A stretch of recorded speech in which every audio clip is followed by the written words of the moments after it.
Fala, Colibri, beleza? Hoje, aula 16 de História. Na nossa última aula, nós vimos sobre o Iluminismo, as mudanças que a Europa viveu a partir do século das luzes, que começou no século 17 e estourou lá no século 18. Eu disse que a gente ia dar uma pausa de geral para falar, e aí, o que está rolando no Brasil nesse mesmo momento? E é isso que a gente vai ver hoje. Brasil, século 17, século 18.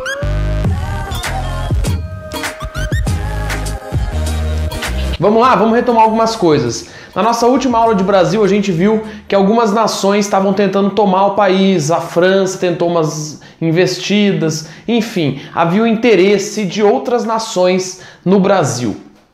E aí, a gente vai ter uma marca no século 17. Lembra que a gente falou que o açúcar era a grande produção do Brasil? Nesse momento, nesse contexto, nós teremos os holandeses chegando na colônia. Os holandeses também são chamados de flamengos. Sabiam disso? Os flamengos chegam à colônia para tentar ganhar, para tentar lucrar com o comércio de açúcar. O comércio, a produção, enfim. Os holandeses chegam então no Nordeste para começar a lucrar, para entrar no hype do lucro do açúcar no Brasil. Nesse momento, vamos lembrar que aconteceu a União Ibérica. Lembram disso? Portugal e Espanha se tornaram uma só nação em 1580. E a Espanha era inimiga da Holanda. E como foi a Espanha que promoveu a União Ibérica, nesse momento os holandeses estavam complicados no Nordeste. Por quê? Porque agora o Brasil era uma colônia de Espanha e Portugal nessa União Ibérica e a Espanha era inimiga deles. Então, nesse momento, os holandeses vão começar a sofrer e ter muito medo de perder seus ganhos no Nordeste brasileiro. Qual a solução encontrada pelos holandeses? Invadir o Nordeste. Ó, que invasão não, que solução boa, né? Vamos invadir o Nordeste então. A ideia deles foi, já que eles estavam aqui comendo quieto, meio que negociando de uma forma meio pacífica, agora eles iam precisar se impor, tentar se estabelecer no Nordeste brasileiro. E é nesse momento que eles vão começar as invasões no Nordeste. E em 1630, uma dessas invasões foi bem sucedida e é fundada o que a gente vai chamar de Nova Holanda. Nova Holanda é a região do Nordeste que foi tomada pela Holanda durante um período longo até, tá? De 1630 a 1654. Então os holandeses vão tomar o Nordeste, as regiões produtoras de cana, por 24 anos.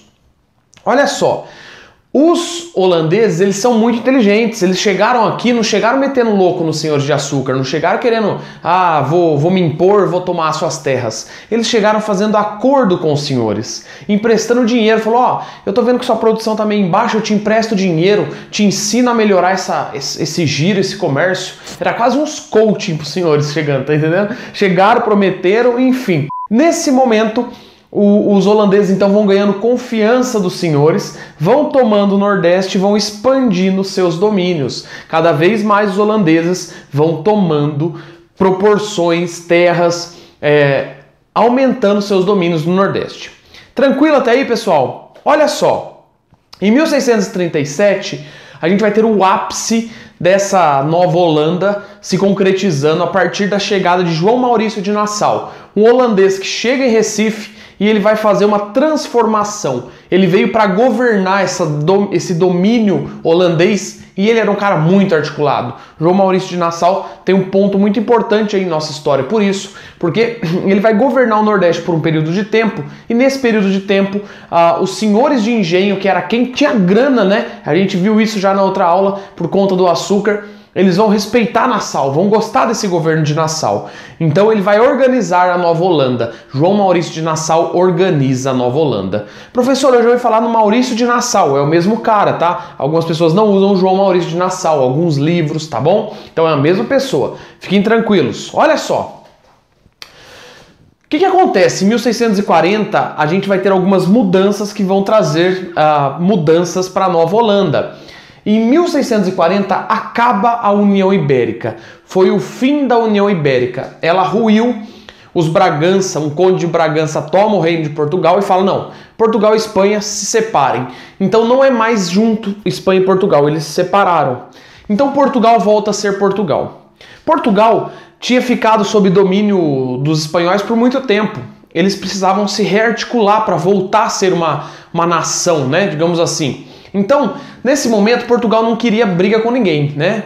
O homem, quando está em paz, não quer guerra com ninguém, não é isso? Então, Portugal não queria guerra com ninguém. Portugal vai fazer um acordo com a Holanda. Em 1641, eles vão assinar um acordo de 10 anos. Então, em 1641, eles assinaram um acordo de que por 10 anos Portugal reconhecia que o Nordeste era dos holandeses, até 1651, então, né, 10 anos, e não teria conflitos, porque Portugal nem aguentava bancar um conflito, então deixou os holandeses no Nordeste. Beleza. Mas a partir de 1642, ó, um ano depois desse acordo firmado, o açúcar entra numa crise.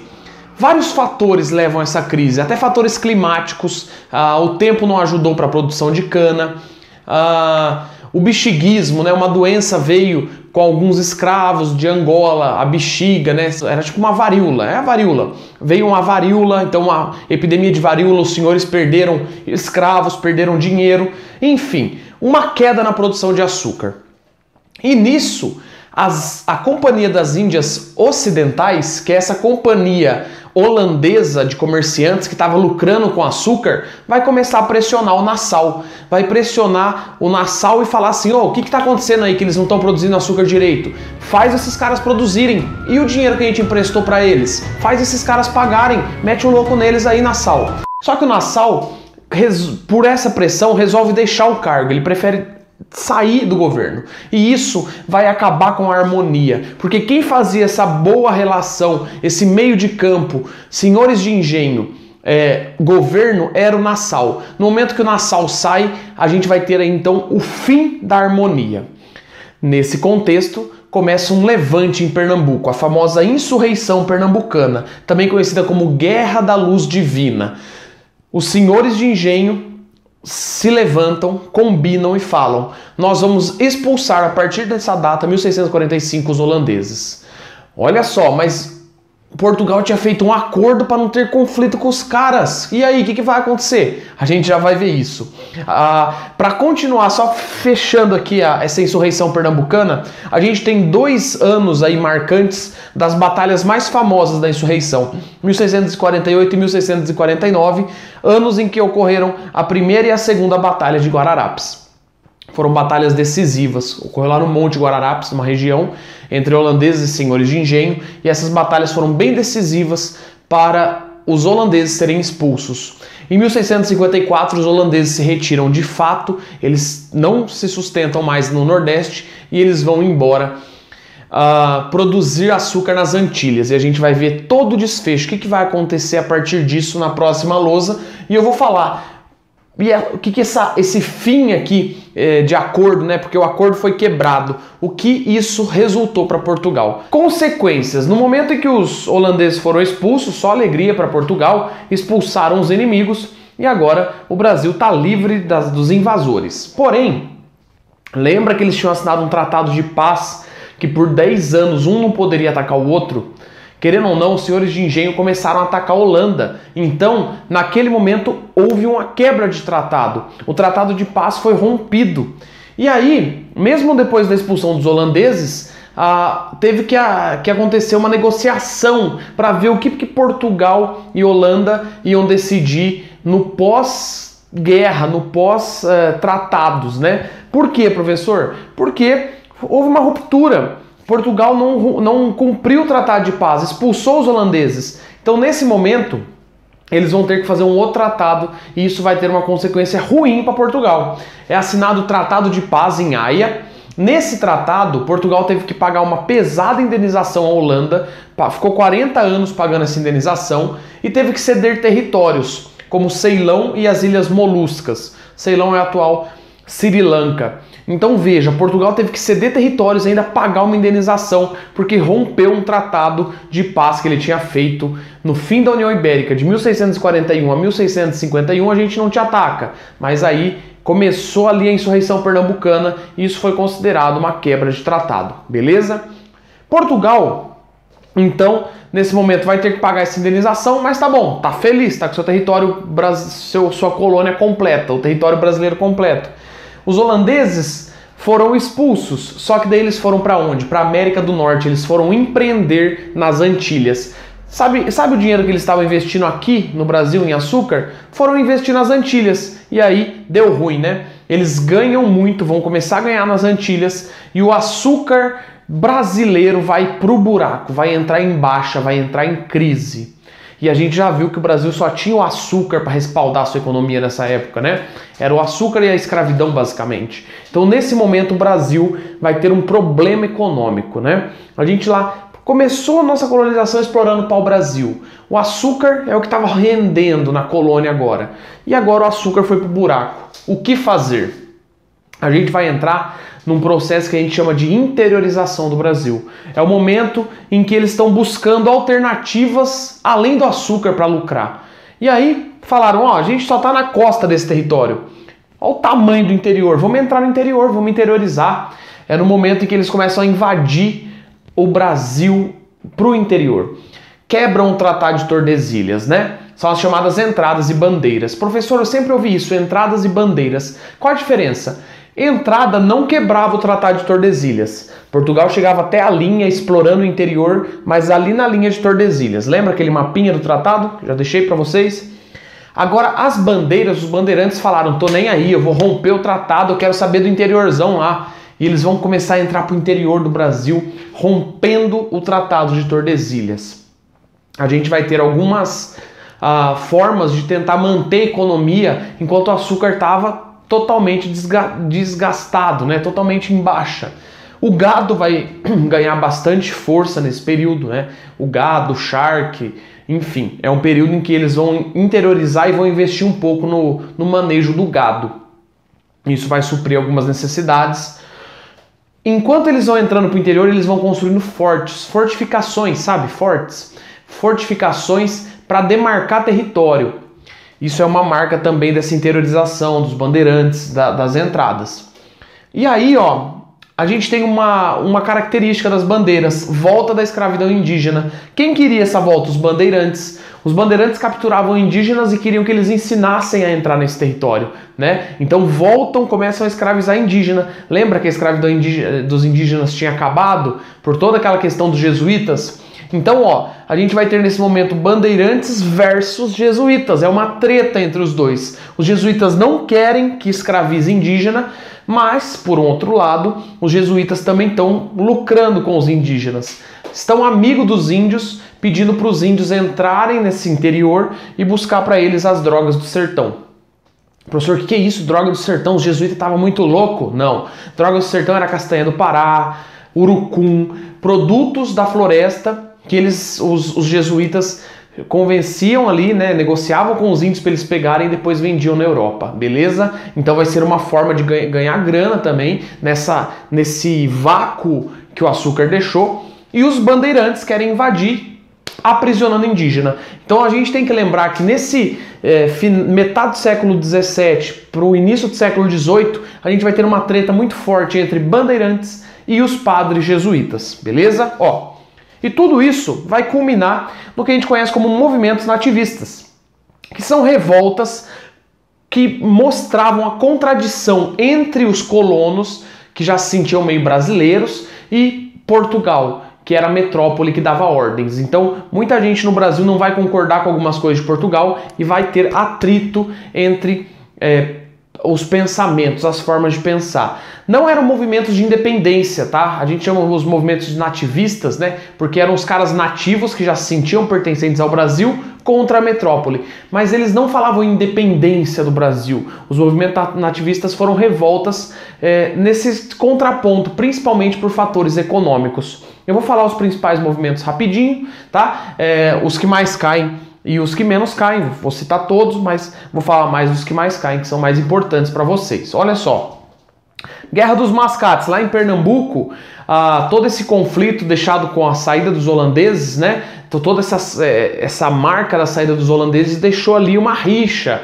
Então, em Pernambuco vai acontecer a famosa Guerra dos Mascates, que foi uma guerra para ver quem tinha mais força, se era a cidade de Olinda ou a cidade do Recife. O Recife estava sendo representado pelos portugueses comerciantes que estavam ganhando com o comércio. E Olinda era representado pelos senhores de engenho, que agora estavam em baixa, quebrados. No final, que eles brigam. E por que Guerra dos Mascates? Porque os senhores de engenho chamavam pejorativamente os comerciantes portugueses de mascate. Ah, os mascate. Mascate é quem comercializa, né? De porta em porta. Então foi uma guerra entre Olinda e Recife. Recife representada pelos comerciantes portugueses, Olinda representada pelos senhores de engenho, brigando para ver quem tinha mais poder. E no final, que Recife mostra ter mais poder, porque Portugal apoia Recife, tanto que Recife é capital de Pernambuco até hoje, né? Recife é exaltada na condição de vila. Ser vila na época era tipo ser a grande cidade. Então Olinda perde seu posto e Recife acaba ganhando essa Guerra dos Mascates. Botada dos padres para fora.